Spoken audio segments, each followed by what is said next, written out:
원문상으로나 법리적으로 봐도 너무나 명백합니다.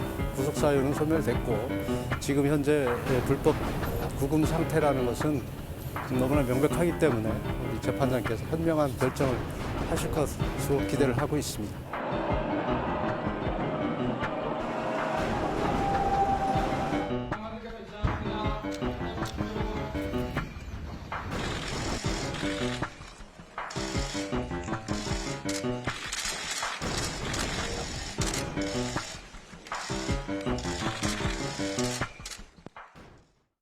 오늘은 윤석열 대통령 입장에서는 이른바 재판 빅데이였습니다. 그만큼 여러 가지 재판이 동시에 겹쳤다는 거죠. 정리 좀 해보죠. 우선 오전에는 서울중앙지법에서 두 가지가 있었어요. 첫 번째는 첫 형사재판, 내란 혐의 형사재판이 진행이 됐는데 짧게 한 13분 정도 진행이 됐고요. 다음번 재판은 내달 24일입니다. 요게 예고가 됐죠. 그리고 요게 끝난 뒤에 바로 구속 취소 신청을 했잖아요. 이거에 대한 신문이 진행됐습니다. 1시간 가까이요. 여기에서는 검찰 측과 윤석열 대통령 측이 공방을 벌였고요. 요게 두 가지가 오전에 있었고 오후에는 지금 진행 중이죠. 헌법재판소의 탄핵심판 10번째 변론입니다. 오늘 증인들 여러 출석하고 하는 날인데 그런데요. 여기 보시면 출석을 딱 하고 첫 번째 증인이 등장하기 전에 퇴정했어요.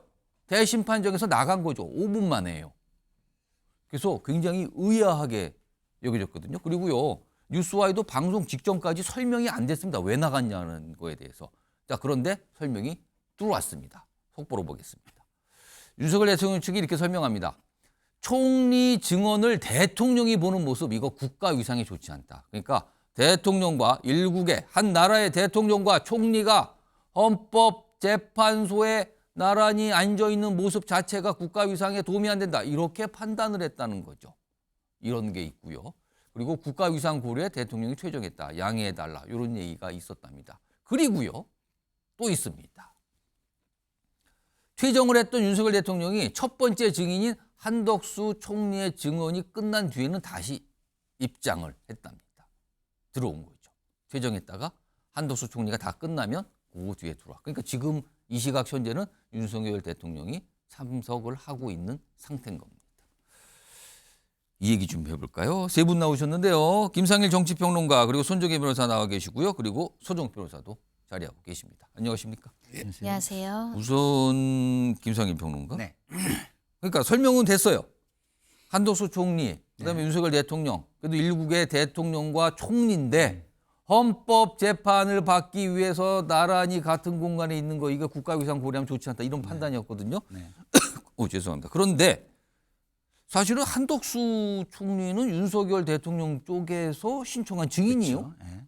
근데 그 증인이 출석했는데 윤석열 대통령이 퇴정을 했어요. 이거는 또 어떻게 좀 봐야 됩니까? 그러니까요. 그동안 헌재가 마치 굉장히 중요한 증인을 그리고 본인들의 주장을 예. 입증해서 지금까지의 어떤 분위기를 한 번에 뒤집어 엎어버릴 수 있을 것처럼 굉장히 강하게 증인을 요청했습니다.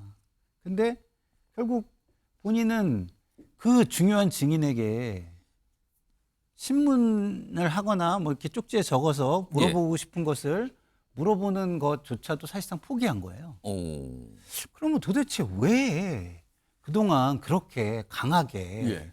헌재에 불만을 제기하면서 예. 증인 신청을 했을까? 사실 한덕수 총리를 놓고는 두 번째 신청만 해도 받아지는 그러니까요. 거였거든요. 그리고 또 이게 신청이 안 된 걸 가지고 엄청 비난도 했지 않습니까? 예. 헌재를. 그럼 이게 왜 했을까? 결국은 제가 개인적으로 생각이 드는 건 결국은 헌재 흔들기였다. 헌재가 굉장히 편파적이라는 거를 부각시키기 위해서 예. 필요 없음에도 불구하고 안 받아줄 거를 알고서 하고 그러고 난 다음에 계속 우기고 이렇게 한 거 아닌가. 그래서 헌재를 흔들고 결국은 재판을 지연시키려는 전략이 아니었냐. 이렇게 뿐이 저는 생각이 들지 않습니다. 서정욱 변호사는 오늘 상황 어떻게 보세요? 이거는 재판 지연은 이제 말도 안 되는 거고요. 예. 하루에 3명 하는데 한 명 더 한다서 재판이 지연이 됩니까? 그거는 말도 안 되는 이야기고. 예.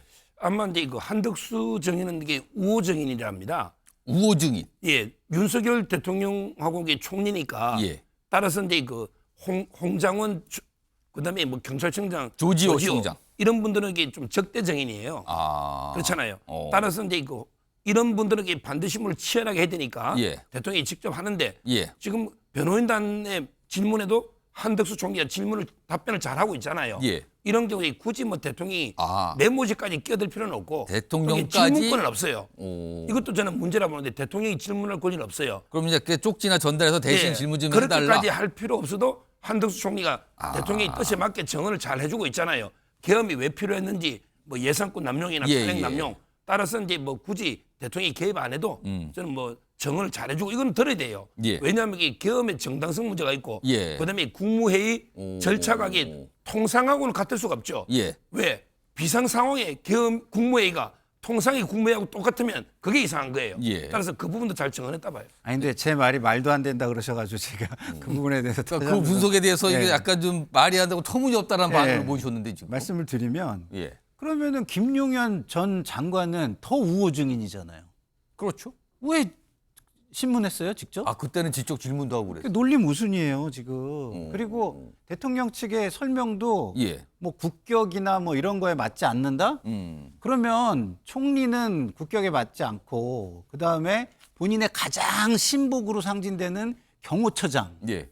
전 국방부 장관은 같이 앉아가지고 예. 공방을 하는 게 그럼 격에 맞습니까? 이 소정욱 변호사는 어떻게 좀 답을 하실까요? 아니 지금 시간을 끈다고 이제 재판 지연 이야기 하길래 지연은 아니다. 하루에 3명 하는데 오. 한 명 더 한 데서 오전에 예. 한 명 더 한 데서 지연되는 게 아니다. 그러니까 그게 말도 안 된다 그러면서 그거에 대한 반론으로 제기하셨으니까. 그러니까 지금 소정욱 변호사가 그거는 말이 안 됩니다는 건 지연 전략이다. 그거 아니다라고 부인하셨다는 거죠. 예, 예. 그거는 아니다고 본다. 알겠습니다. 아, 두 분 또 시작하자마자 아주 또 열띠게 좀 주고 받으셨어요. 자, 상황이 오늘 이렇게 전개됐습니다. 그리고 지금은 두 번째 증인 홍장원 전 국정원 제1차장에 대한 신문이 진행 중인 거죠, 지금. 이런 가운데요. 오전 상황 좀 짚어보죠. 오전에 서울중앙지법에 출석을 했죠. 그리고요, 거기서 두 번째로 구속 취소 신청에 대한 신문이 있었어요. 판사 앞에서 여러 가지 얘기가 있었던 건데, 그거 좀 정리 좀 해볼까요? 이렇게 주장이 맞섰습니다. 서로 다른 구속 만료 기한, 특히 여러 가지 공방이 있었는데 그중에 이 부분이 가장 첨예했어요. 이미 구속이 끝났다. 검찰이 구속영장 청구했잖아요. 그러면서 이제 구속이 쭉 이어지고 되는 건데 지난달 26일이에요. 지난달 26일 검찰이 그날 늦은 오후에 구속영장 청구했는데 이제 그 시점을 놓고 얘기하는 거예요. 윤석열 대통령 측은 그러니까 공수처가 처음에 체포를 하고 그때부터 구금 상태에서 구속이 진행됐잖아요. 1월 25일 그러니까 검찰이 구속영장 청구하기 전날 이미 구속 기한이 만료가 됐다. 끝났다. 그러니까 끝났으니까 이거는 구속 자체가 성립이 안 되는 거다. 그리고 그 당시에 뭐가 있었냐면요. 그 구속기일이 끝나기 그 전에 체포 적부 심사, 구속 전 피의자 신문 이런 게 있었는데 이때는 요 기간 동안은 구속 기간이 좀 정지된다 그래요. 이걸 감안하면은 1월 25일 시간 단위로 계산할 때 1월 25일로 구속 기간이 끝났다. 그러니까 26일 날 구속영장 청구하는 건 이건 말도 안 되는 거다. 이런 주장이에요. 반면에 검찰 측은 무슨 소리입니까? 적부 심사 이런 거 다 짜져보면 원래 구속 끝나는 거 27일까지예요. 그리고 그거 끝나기 전에 26일 날 구속영장 청구했잖아요. 날짜로 계산해줘. 왜 시간으로 계산합니까? 이렇게 맞섰어요. 오늘. 이 얘기 좀 해보겠습니다. 25일로 끝난 거냐, 27일로 끝난 거냐. 그리고 시간으로 계산을 해야지 왜 날짜로 하느냐? 무슨 소리입니까? 원래 날짜로 계산하는 겁니다. 이건데요. 손중혜 변호사 이거 어떻게 보십니까? 네, 일단 기존의 판례와 실무 예에는 일로 계산하는 것이 통상적이고 윤 대통령이 검찰로 재직할 당시 검사로서 업무를 처리했을 때도 일로 계산해서 그동안 처리했던 부분이 있기 때문에 검찰 입장에서는 예외적으로 이 사건에 한해서는 또는 앞으로 시간으로 하는 것이 피고인의 이익에 부합한다라는 주장을 받아들이기는 어려울 것입니다. 그런 취지로 이론의 여지 없이 일로 계산하는 것이 법 문헌에 충실한 해석 해석일 뿐만 아니라 그존의 판례였다 이렇게 주장을 하고 있는 상황이고요. 이 대통령 측에서는 그럼에도 불구하고 시간으로 계산하는 것이 피고인의 방어권, 피의자의 방어권에 충실하다 이렇게 이제 여러 가지 체포적부심을 했다가 구속 기간이 늘어나는 것에 대해서는 부당하다라는 취지를 주장을 했는데요. 관련된 형사소송법의 규정은 기간이 계산에 관련한 규정이 있습니다. 구속 기간, 그러니까 구속 시간이나 구속 일로 명시하지 않고 구속 기간이라고 이제 설정하다 보니까 해석의 여지가 나올 수 있지만 이 구속 기간과 관련해서는 기간이라는 표현을 쓰면서 초일은 시간을 계산하지 않고 하루로 친다고 한다거나 기간의 말일은 공휴일 기간에 산입하지 않는다고 한다거나 구속 기간과 관련해서 말일, 일자라는 표현을 법문원에서 쓰고 있거든요. 그리고 기피 신청과 관련한 구속 기간을 산입하는데 어떻게 해야 될지와 관련한 판례에서는 정지되는 기간과 관련해서 일로 계산하는 판례가 존재합니다. 그러다 보니 종전의 선례와 해석은 일로 계산하는 것이 타당하고 그에 대한 판단에 따라서 검찰이 그것도 하루 전에 이제 기소 처리를 했기 때문에 이 구속 기간 만료나 유효 기간 내에 기소를 했는지 여부는 이론의 여지가 없다는 게 검찰의 판단인데 이 피고인 측에서 어떻게 보면 법조계에서는 좀 신박한 주장, 새로 듣는 주장, 그러니까 독립적인 주장을 하고 있는 겁니다. 그 부분에 대한 주장이 들어온 만큼 법원에서 판단할 가능성은 있고 일리 있는 주장이 나오긴 하지만 이 과거의 선례들과 실무에야 법문원에 배치되게 판단이 나올지는 조금 가능성이 낮다라는 점 말씀드립니다. 지금 시청자 여러분께서 이게 무슨 말일까? 이해하기가 알쏭달쏭 하시다고 생각하시는 분도 있을 수 있어요. 다시 한번 정리해드리면 이래요. 원래 공수처에서 체포를 했잖아요. 그때부터 이제 구속기간이 시작이 되는 거예요. 그게 쭉. 그래서 구속기간이 1차적으로 열흘이거든요. 그럼 그 열흘이 끝나는 시간이 언제냐? 그걸 놓고 다툼이 있는데 그 열흘 시간 사이에 적부심사라는 게 좀 있었어요. 근데 그 적부심사가 시간으로 치면 한 30시간 정도가 걸렸고 이틀에 걸쳐서 30시간이 걸렸어요.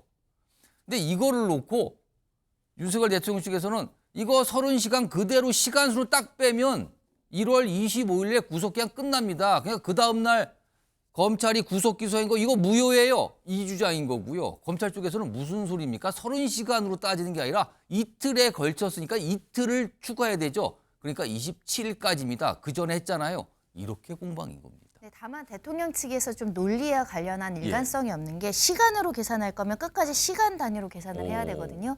근데 33시간으로 계산을 하고 이틀은 48시간이잖아요. 그러니까 예. 이틀이 안 채워졌으니까 하루만 일자를 빼야 된다는 주장이에요. 하루로 또 시간으로 계산하고 또 빠지는 일자는 하루입니다. 이게 약간은 통일적이지 않습니다. 자, 서정욱 변호사, 이게 지금까지는 검찰 쪽에서는 아니 이건 날짜, 일수로 계산해 왔는데 갑자기 왜 시간을 들먹으니까 약간 이런 반응인데 이거 어떻게 보세요?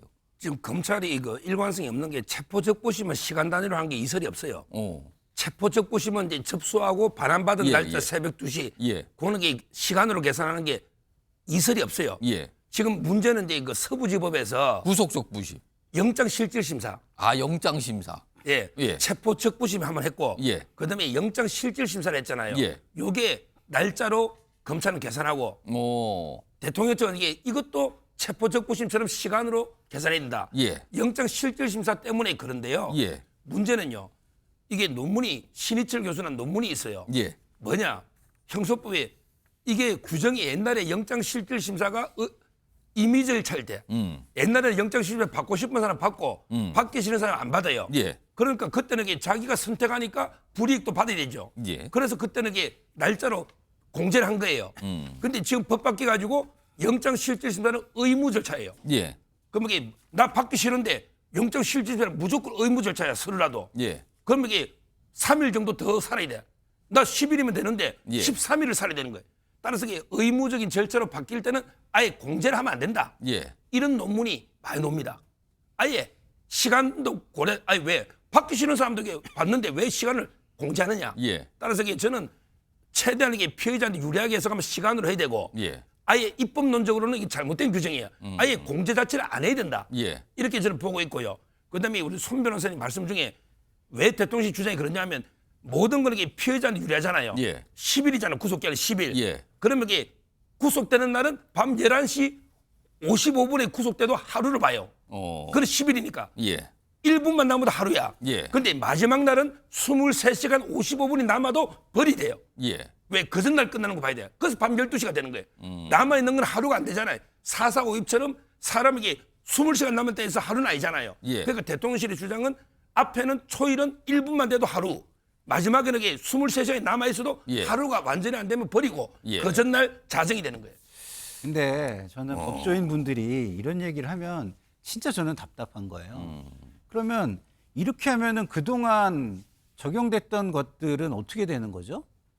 법의 안정성을 자기 이익을 위해서 이렇게 흔들어도 되나요? 그럼 앞에 억울한 사람들 다 구제 방안까지 만들어 주든가 예. 아니면은 제도를 바꿔서 앞으로는 그렇게 하겠다 이렇게 얘기를 해야지.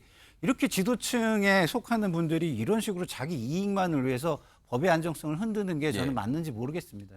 자, 아무튼 법원의 판단은 아직 안 나왔어요. 시간이 걸릴 것 같은데 오늘 김용현 전 국방장관 역시 윤석열 대통령과 똑같이 구속 취소 신청을 했거든요. 근데 법원이 오늘 기각을 했습니다.